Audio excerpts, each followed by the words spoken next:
Sleeve's Senior Pickleball Report is brought to you by TNC Network. Get ready for an exciting episode of People of Pickleball with Mike Sleva. We're about to dive deep into conversations with influential figures from the world of pickleball. So let's get it going.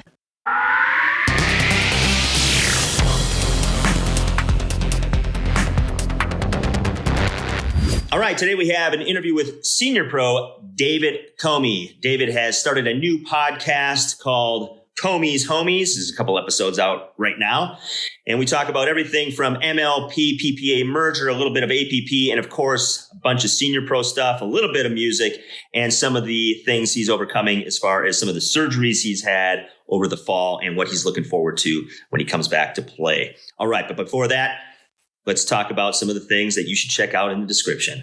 Crown, hey, ball prices going through the roof. Not Crown, great quality ball, low prices. Check out the link in the description. Use the discount codes for all the things, paddles, you name it, from rain and wind paddles to bread and butter, a whole bunch down there. Check out our merch page as well. And subscribe to our newsletter. Check out what's going on in the Pickleverse almost on a daily basis. All right, let's get to that interview with David.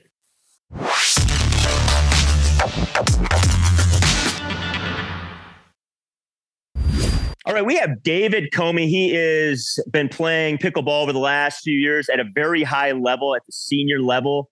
And he's been playing singles, doubles, mixed gender, you name it.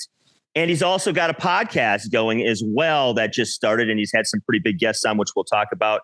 And the name of the podcast is Komie's Homies. Welcome to the Senior Pickleball Report, David Komie. Thank you. Thank you for having me. It's a pleasure.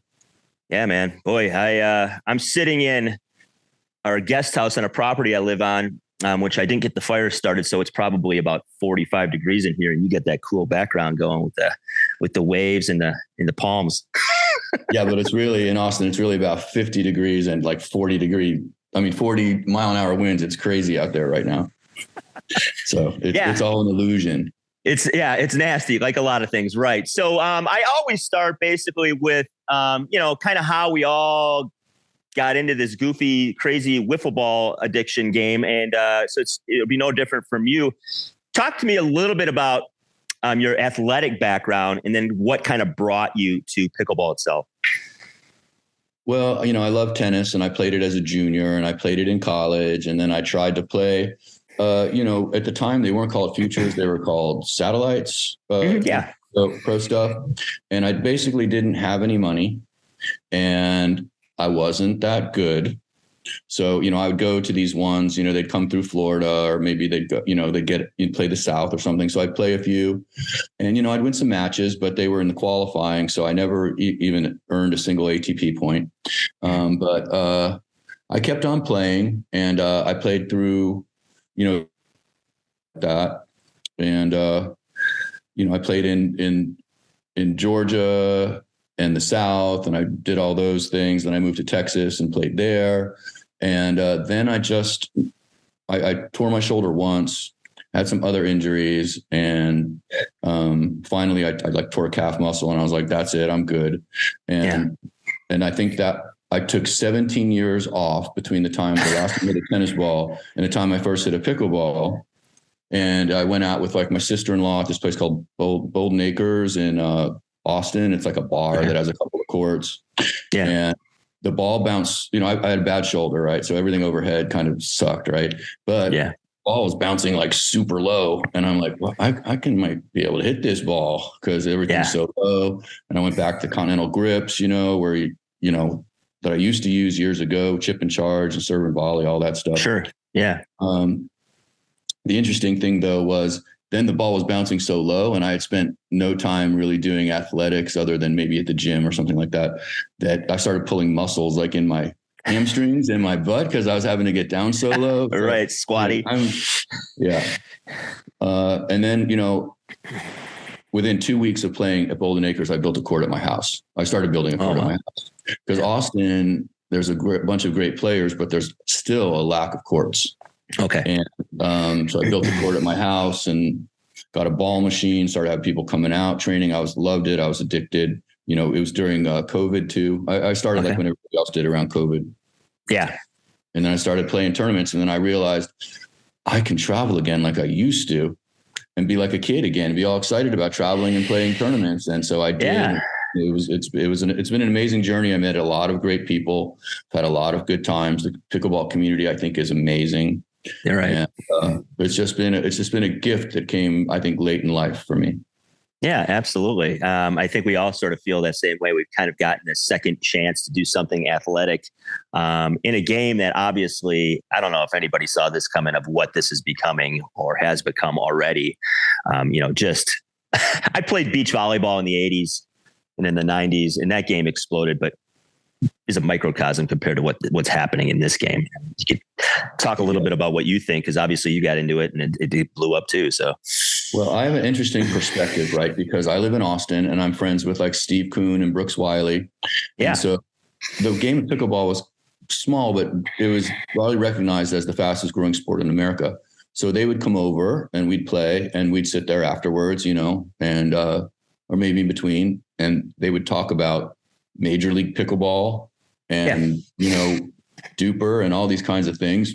And I remember thinking, like, I was just watching Ben Johns playing singles like a few days before, and there's 200 people on the stream. And, I was like, okay, you're going to have a Major League Pickleball thing. But he's got such great ideas and such great vision that I think he was a big reason that the game has exploded. And to watch it happen and be there from that those initial conversations has been, I guess that's a real treat as well. I just feel like I've been able to be a witness to a lot of history.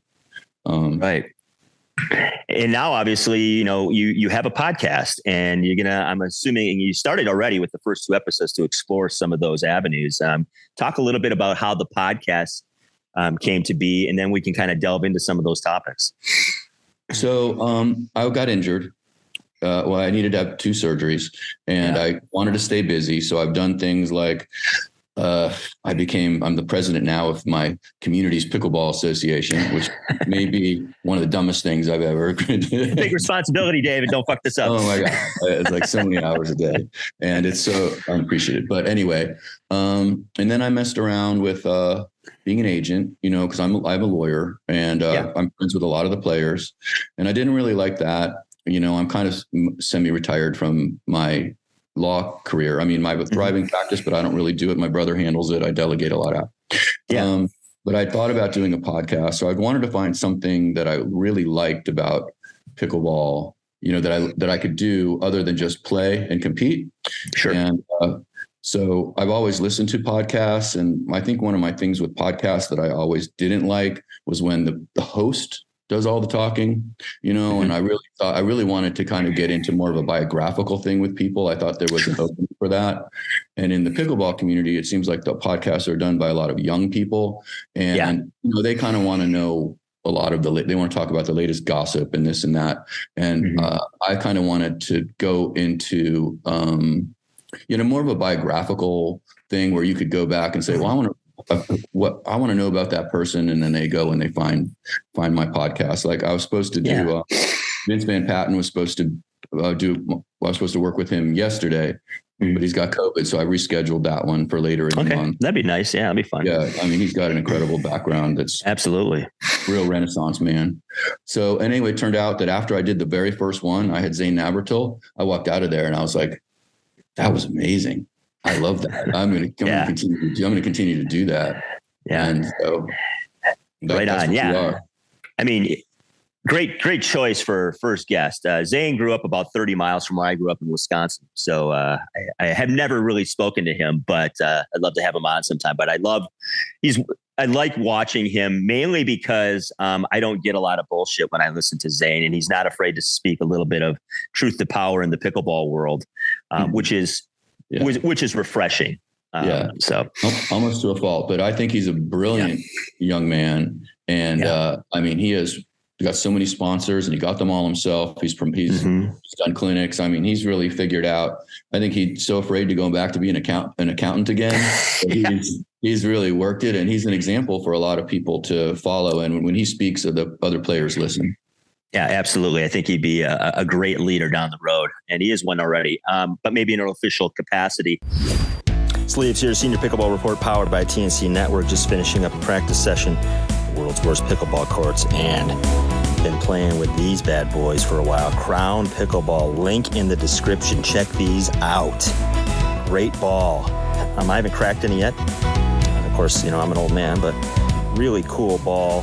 Coming pink in this color. They got outdoor, indoor, and I think they're going to be a major player in pickleballs because, people are starting to kind of, gravitate towards this ball. I know the podcast King of the Court, they love them.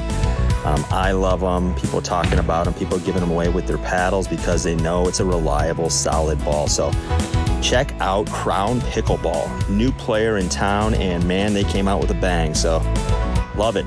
All right, folks. Hey, at the end of the day, let's pickle. Are you looking to stay up to date on the latest pickleball news and tips?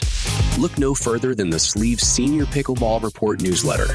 Get the scoop on the sport, learn how to stay healthy while playing, and find out about upcoming tournaments.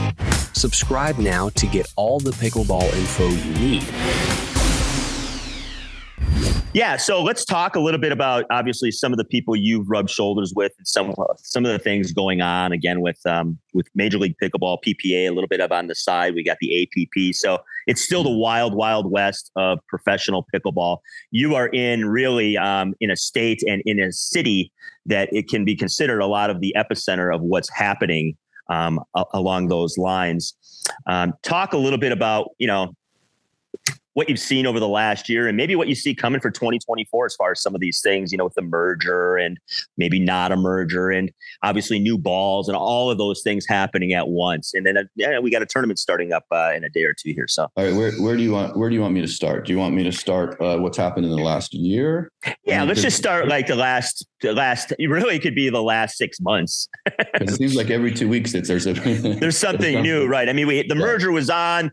There was this battle, obviously, we could talk about going on for players and, obviously people throwing money at it. Talk a little bit about what was going through your head when you saw some of those things going on.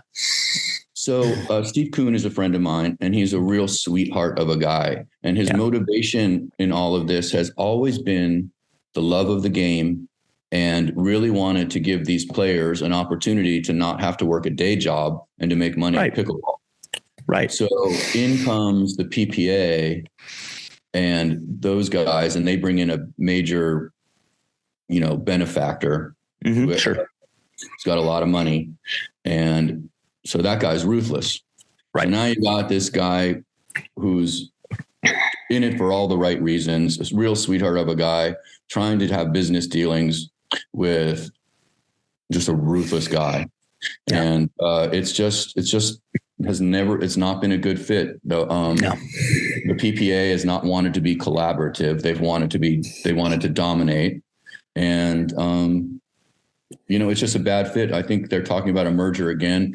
But I just don't really see how it's going to succeed, in my opinion. Unless the PPA controls everything like they wanted to in the beginning, which I could see that happening. I think it may be headed in that direction. I can tell that already because the MLP contracts that they wanted people to redo are now being negotiated by a lawyer for PPA. So I had dealt with the other day, and that's where we are. I mean, that's why it didn't work in the first place. It's never been collaborative. It's been combative on one side with the intent to dominate. And now I think they're in the position where maybe they can dominate. So it can be a merger, but it's going to be an alpha with somebody who's a beta. Yeah. Right. And I mean, do you think that, because I'm thinking along the same lines you are in a lot of this. And do you think MLP still wants to merge mainly because Steve and Brooks are no longer really in the picture? Because if I'm in that group and I'm in that MLP camp, there's no way I want to merge with these guys. You see it daily what's going on. And I'm like, why do I want to go there? And, and maybe it's just because it's for pure survival. I don't know. Well, with Steve gone, it was kind of like a hornet's nest in there. I don't think they knew which way to go, but they had two guys coming in that were going to fund $50 million, which that keeps you going for a while.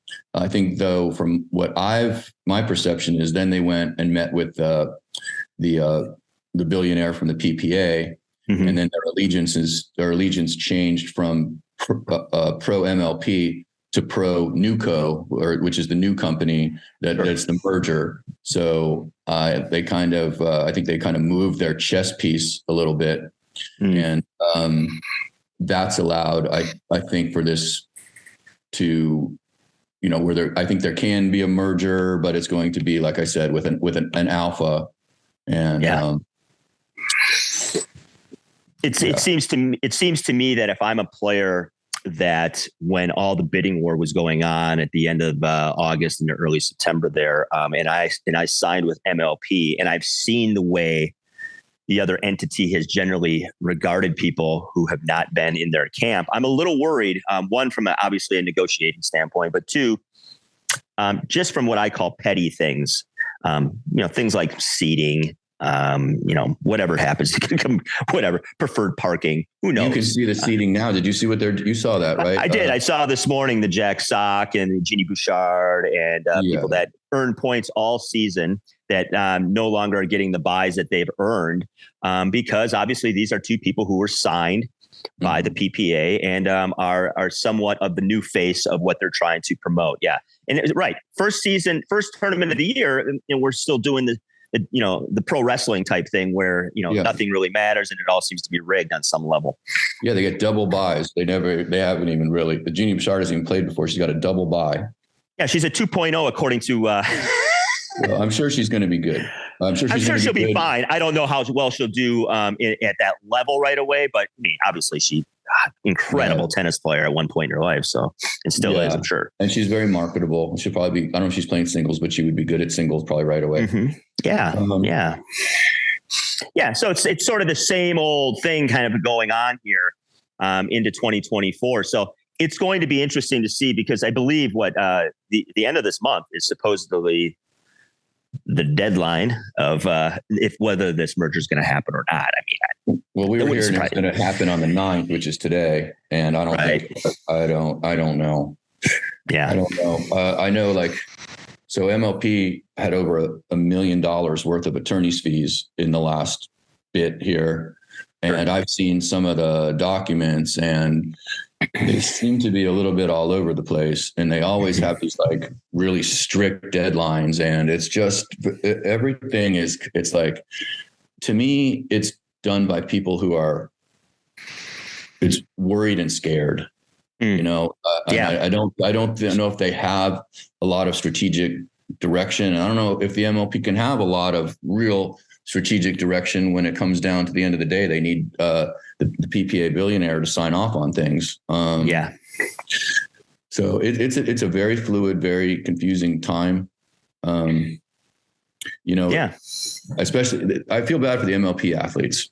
So they signed because Steve Kuhn had always paid them. He was always true to his word, and now he's gone. Now other people have moved in, and these people I think they look as players more as assets, and they have Big Brother PPA controlling them from behind. And the PPA players are not asked to do all the same things, and they're actually getting more money. So you've got that inequity there. So, and I think PPA is, petty enough to punish the MLP players in more ways than one. And so they're happy to pay them less. They're happy to make them work more, make them work camps, do all this and that. Yeah. And give them sketchy seatings and all kinds of stuff. It seems like a strange way to run something that's trying to just really get off the ground and gain its footing in the respectable quotes again, sporting world with TV contracts and all those things coming up. I would think you'd want everybody that has talent to be on board and to be happy and to be pulling all in the same direction. But I don't see that. And I just wonder how long something like that is truly sustainable for an organization. You already see, players, starting to organize a little bit, which I've talked about in ad nauseum for a long time, that in anything that, where there's negotiating going on, you need some leverage, and you're part of the equation. You're the players. Obviously, there's ownership and management, but it is a two-way relationship here. So, what do you think long term? The kind of the way things are going, and again, things change on a dime, like you mentioned earlier. But do you see things being sustainable at the way things are kind of moving forward into 2024? I think there's too much money for it not to be sustainable in 2024. Yeah. I think what you got to kind of look at is more further out. How long do people want to keep spending money if they're not making money? And then I think the $50 million question is pickleball tennis in its viewing, or is it like racquetball in its viewing? And I mean, what you've seen is like, we used to see Ben Johns play singles, there'd be 200 people. Now there's 5,000. Right. But then you've got some 17-year-old girl in her room on TikTok putting makeup on, and she's got 50,000, right. So yeah, it's got a long way to go. And I think, you see these TV deals and things, but right now they're paying for those. They're not getting paid for them. Right. And so, then you've got, I think that's the issue. Is it going to put butts in the seat? You've seen stadiums begin to fill. Yeah. But then you also, if you see the general public looking at it in their comments, I mean, about, they don't understand how hard that dinking is, but, do they really want to watch a 30-ball dink rally? Right. Right. So yeah, that's a great point. Yeah, because obviously the game there's nuances to the game that the person who plays knows about, and people that play at a higher level even know more about, because they're good at it. And I appreciate watching. I love watching J-Dub and Frazier play, the Johns boys, and going 30, 40 points back and forth in the dink. So, but I understand that, that's not exactly what Joe Schmo on the couch is going to necessarily want to watch as well. And then, obviously you got the APP sitting out there doing other things internationally, trying to build up the collegiate side, the high school side. And I always look at that as, maybe the other option that some of these players who were APP players at one point are just get fed up to a point in 2024, 2025. And maybe the APP, who seems to me is playing the long game here, benefits from some of that. You have any thoughts on that at all? Well, I agree with that totally. And APP has always been player centric. APP has, Ken Herman, Byron Frezzo, those are upstanding people who are doing it all for the right reason. And they've been kind of caught in the crosswind of like exclusive contracts from PPA and all that kind of stuff. Which got that all going. Yeah. And they just kind of adapted. So they say, okay, we'll do next gen. We'll really work hard with the seniors. And now they have super seniors. They created that, the 16 over pro. Right. And then college. And, Ken's out there developing players. He's out there feeding balls and doing all this stuff. Yeah. And yes, because the MLP players that stuck to their original contracts, supposedly PPA is going to try to punish them by not allowing them to play PPA. Mm-hmm. But some of those MLP contracts allow you to get permission, or people already do have permission to play APPs. And I think APP is going to be the beneficiary. I think you're going to see some more players in there. But interesting enough too, it's like I've been to some of these APP events, and the quality is still great. There's so many players, so much depth. It's not Yeah, we haven't even touched really the marketplace and players. Exactly. If it blows up in Asia, look out. Yeah, there's some other federation. I'm not sure who they are. I heard somebody's name that's really going after the international market hard. Spent a lot of money, but I haven't really been following that close. But you're right. The PPA and MLP, this is all U.S. There's a few international players, but they live here. And the sport is exploding worldwide, really. And so, yeah, I think it's an exciting future for worldwide. Maybe that's where the live streams really beef up, is because you start having people coming in from international. But to get a TV deal, what do you have to have? You can't have 5,000 streamers. Right. Yeah. You need more folks, obviously. And it seems like it has done well when they've had particular slots in particular moments. And I think last year when they had Jack Sock play that exhibition, I think that did all right and things like that. So I do think there's some potential for that. And I think you're right. The tennis players in, like, probably the highest I ever watched one was with McEnroe and Agassi and Chang. Yeah. So, and by the way, McEnroe got a huge paddle deal with that owl paddle thing. And they're doing it again. So, and I encourage the players that I know to try to go play some of these international events, because there's so many sponsors out there that are international. I went to France and we played some pickleball there, and there were guys, they were 5-0s, but they were like their best, and they were decked out in LSA stuff. And nice. They were head to toe, just decked out in pickleball stuff.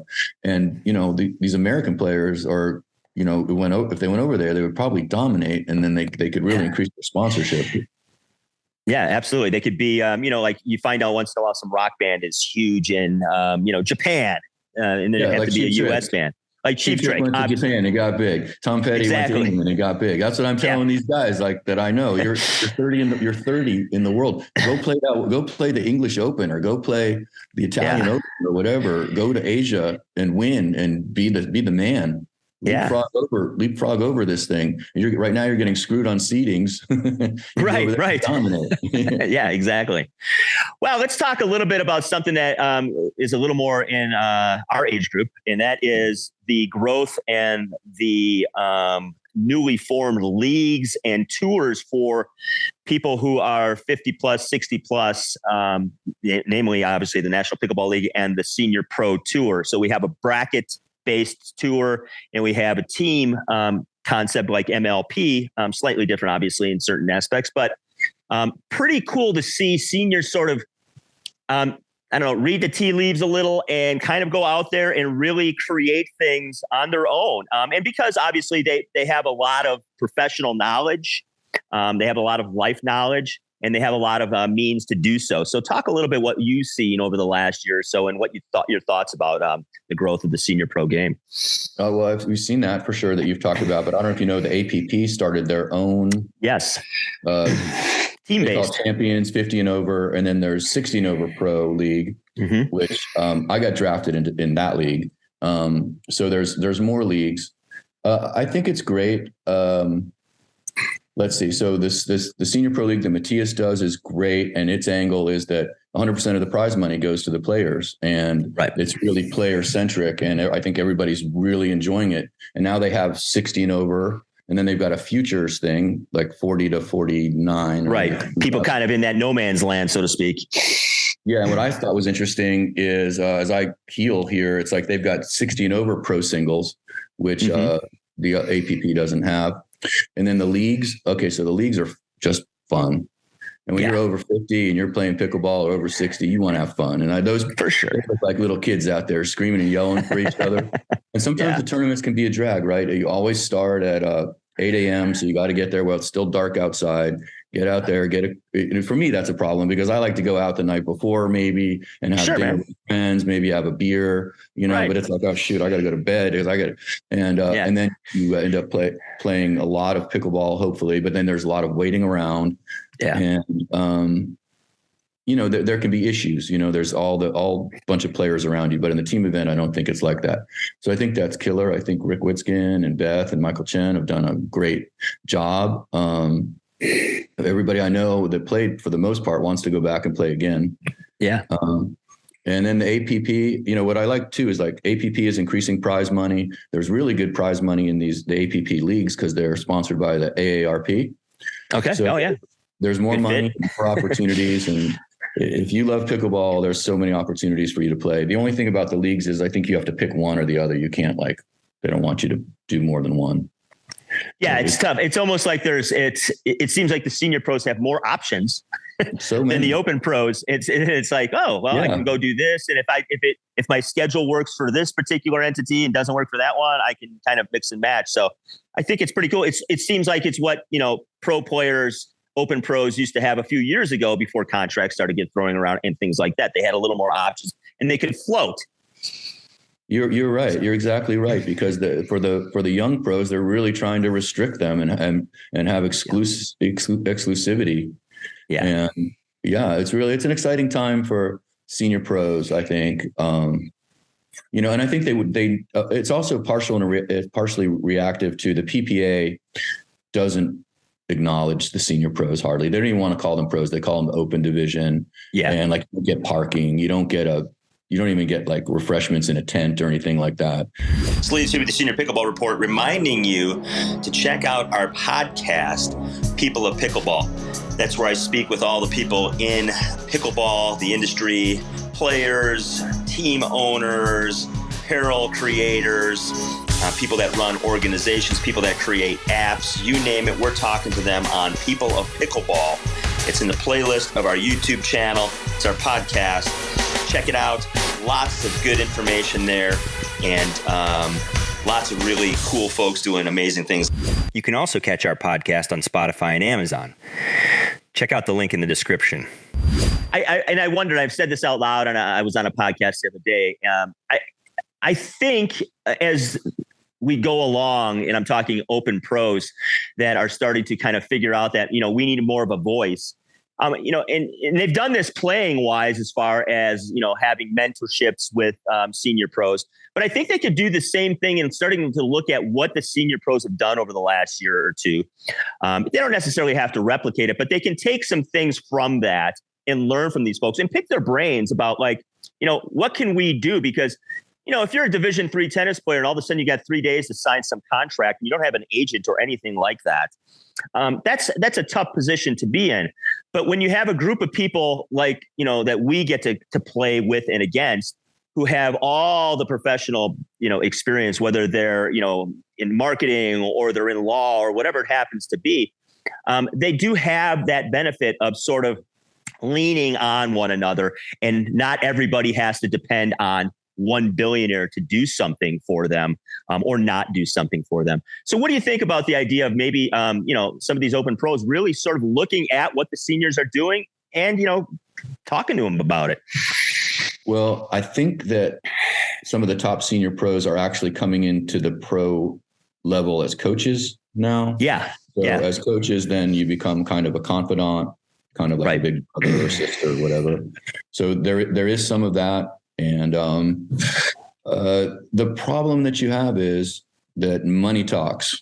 Yeah, so you can have all the greatest ideas in the world, but if somebody's going to spend a lot of money and pay you to be somewhere, you're going to be there, because right now there's not a whole lot of options, and there's not a whole lot of money to be made in prize money or sponsorships. I mean, if you're the top pro, there is, but we're talking about where you can quit your job and have just play pickleball and have a very comfortable living, maybe even put some money away for the future. Right. You kind of go where the money is. Yeah. And obviously you don't know how long the money is going to be available.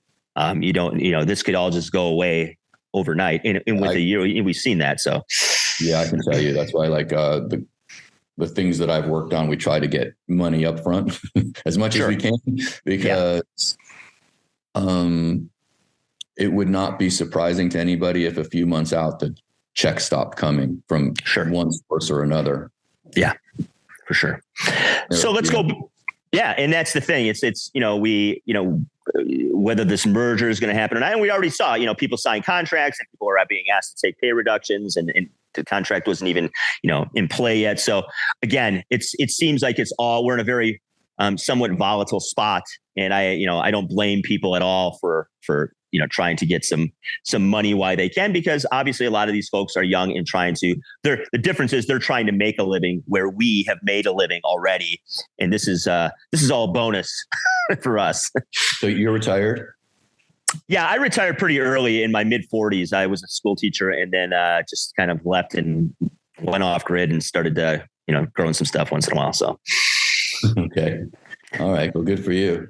You sound like pickleball is perfect for you. It is. It doesn't mean I don't work. My wife and I sort of do temporary stuff. We live in a valley that's got about 500 people, and it's a fairly older valley. So we're in our mid 50s. So we still do some of the heavy lifting. Whether it happens to be yard work or cutting down trees or whatever it happens to be. But, and my wife's really the queen of that. She's got her own truck. She's got her own set of tools, and I do things once in a while, but I'm trying to get this pickleball thing going a little bit so I can, have some fun. And maybe someday have a little bit of a supplemental income from it. So, well, maybe your podcast will take off.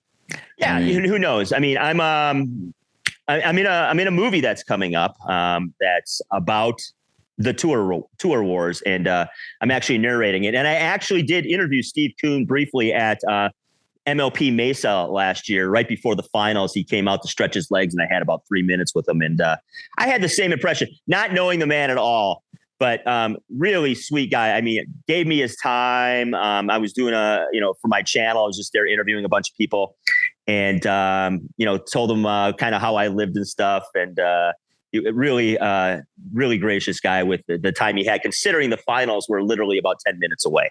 So yeah, that sounds like Steve. Yeah. So let's get back to you before we get you out of here. Obviously, recovering from full shoulder surgery. Is that correct? Full right partial shoulder knee replacement and partial left knee. Yeah. Yeah. So in time together, so I could knock them out. Hitting balls yet? I am. Yeah. I mean, when I first started hitting, I mean, I couldn't move like hardly one step, and I still had a lot of swelling in my knee. And I felt like sometimes I'd go, anybody see me play, it's like they'll tell you that I probably hit the ball too hard and might have to work on my self game. Well, I'd go to hit the ball hard. And I felt like I knew where it was going to go. And then I felt like I had like some child's arm attached to my body. And I was like, that's not going where I think it's going. So I've been having to struggle with that. I finished the physical therapy and now I'm in the gym working out and I'm getting strained. I'm able to get down low again with the knee. So, but I didn't play for 4 months and, my game is very timing based and so my timing sucks. So, I went from I'm 5.0 to a 3.5 and I'm maybe a 4.0. I'm working my way back up. Yeah. Yeah. And I mean, you play a lot, you've played a lot of singles, which isn't easy on the body either. I don't care if you're 20 or if you're 60, that's no joke. So are you going to continue to try and pursue singles eventually or not? If my body continues to feel the way I am, I'm going to. I had the surgeries because, my shoulder injury was so bad. Okay, so I quit tennis, and then it continued to kind of get worse. And they wanted to do a shoulder replacement on me like 9 years ago, and I said no because I thought it was too gruesome. But I finally had to do it because the pain was just so bad, and my range of motion was getting into nothing. Yeah. So the whole time I played pickleball, I've had pain, and I played singles through it. So now I'm pain free. So, I mean, it's amazing. I mean, I'm playing like crap, but I don't have any pain. So I'm encouraged. So it makes me want to get out there and I'm starting to drill again and everything. And I think I would. I think I'd like to compete with, they have over 60 pro now. Right. Haven't had. So that kind of is intriguing to me. So we'll see. Little carrot out there for you to kind of, when you're working out and having those bad days, you're like, okay, this could be out there next summer or whatever it happens to be. So, yeah, there's a big difference too between 60 and 50. For sure. Like I'm 50. I'm going to be 57. And I can already tell that's coming. Yeah. And then you got the guys that are 49 that come in and they turn 50 during the year. And you're like, wow, your body's like you're 27. You look like you're 35. You're a gazelle. Yeah. You watch Althoff and you're like, holy crap. Yeah. And when Wiskin came in, I mean, that guy, he's gifted genetically. His body he can take the wear and tear. He's fast. It's everything, And he's a big dude, which is surprising. Like the amount he can play, like all 3 events for, the season he put in the year before, like 30 some events. I'm like, man, I don't know how you do not break down being, he's not like 5'10", $150, he's a big dude. Like he's a big man. So we used to, room together a lot, and he'd start in the morning and like, I'd be done, because, if I went 3-2, it was a good tournament for me, but so he'd be there all day. So I'd hang out and we'd watch him, and he'd play till the nighttime. Yeah. And we'd go out to dinner, and I'd be sore from what I did, I'd be beat up, and maybe he'd ask if there was an Advil around or something. He was just totally fine. Totally fine. Get up the next morning, do it again all day long. Yeah. He's a genetic beast. Yeah. It's a freak of nature for that age. Mircha's the same way. Olin. Yeah. It's so funny because those guys are all the guys that are at the top. They can hang. Obviously they have the talent. I mean, and they have the work ethic, but they're just built a different way. Like, I get up some mornings, I walk like I'm 100 years old. I'm like, holy, I played 2 hours yesterday with some rec players. Yeah. I mean, it gets really hard, like in the lower back and the hips, Sure. Especially if you're dinking a lot or whatever. I had to start doing yoga because my lower back just couldn't take it. So. Yeah. I remember years ago, I started doing yoga because I was getting injured, and then I got injured at yoga. Things are going shitty when you're getting injured at the things that's supposed to help you. Yeah. Yeah. How about, I know you're, you play in bands and stuff like that. How have these surgeries impacted your musical life? Well, I quit bands because we used to, travel around some, and they were being like, let's try to play this festival, or let's travel to over here to play this gig. And I was like, well, no, I'm going to deciding if I'm playing the PPA or APP event. Yeah. So they understood because, we had a lot of time invested, but I had just got lucky and won a national singles thing. So I was like, I think I can do this pretty well. And so they were all behind me and everything, but I never looked back. By the time I quit, I was late 50s, and guys in my band a lot of time were really young, and I was dyeing my hair and going to the gym, trying to make and I just decided it'd be nice just to let that go. Sure. And get onto something else. And I thought it'd be healthy too. Like, I don't really imbibe with a lot of what these guys were doing, but I was around it, and it's a lot healthier to be in the pickleball world. Yeah. A healthier lifestyle.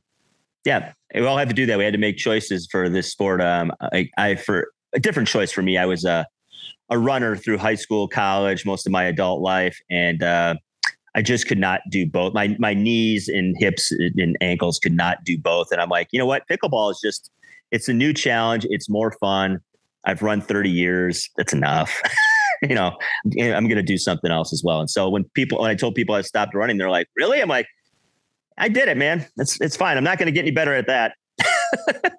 Did you have any ping pong, racquetball, tennis, any kind of racket sport background? Not really. I did all those things occasionally, like anybody would. I had a tennis racket that I'd pick up every so often, every few years or whatever. But I was mainly a sand volleyball doubles guy. So I have good court sense and things like that, and hitting angles and stuff like that. I played a fair amount of baseball as a kid, so I have pretty good hand-eye coordination. I can hit ground strokes that looks like I know what I'm doing, but there's once in a while I'll do something that's a little unorthodox, maybe that a tennis player or a table tennis player wouldn't do. But I think right now I'm probably at about somewhere between a 4.0 and a 4.5. I've played one mixed tournament. I played a few singles tournaments and found out real quick that those tennis guys are tough. Yeah. But for me, the biggest issue is I got to get to a place where I'm playing against people that can destroy me on a regular basis, and get in some of those groups. And they're not always easy groups to get in because nobody wants to be in a group where they're not necessarily being challenged. But I found a group out here I got to do 80 miles round trip, where those folks are at least somewhere between 4.0 and 4.5. And so that's the group I can hang with for now. But eventually I may have to, I taught high school in Phoenix, and I have relatives there. I may have to go hang out in Phoenix for some periods of time during the year and play some high level ball if I ever want to actually get out of the 4.0 range. So yeah, there's a lot of good pickleball in Arizona. Yeah. So there's not a lot here. How far are you from Ruidoso? Because I heard there's a lot of good pickleball there. Is that a totally different I'm far away from everything because there's nothing in this corner of the state. So I'm probably still 3 hours from there. Actually, Phoenix is slightly closer to me than Albuquerque even is. So I'm about, as a crow flies, I'm about 15 to 20 miles inside the state line, about 5 hours due east of Phoenix, just inside New Mexico.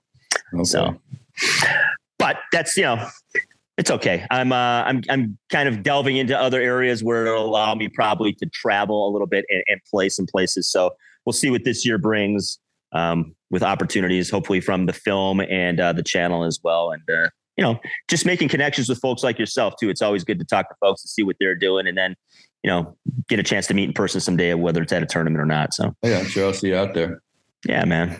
Hey, I really appreciate your time. Anything you want to tell me about podcast wise or anything else coming up, sponsorships, whatever you want to mention before we go, and we'll get you out of here.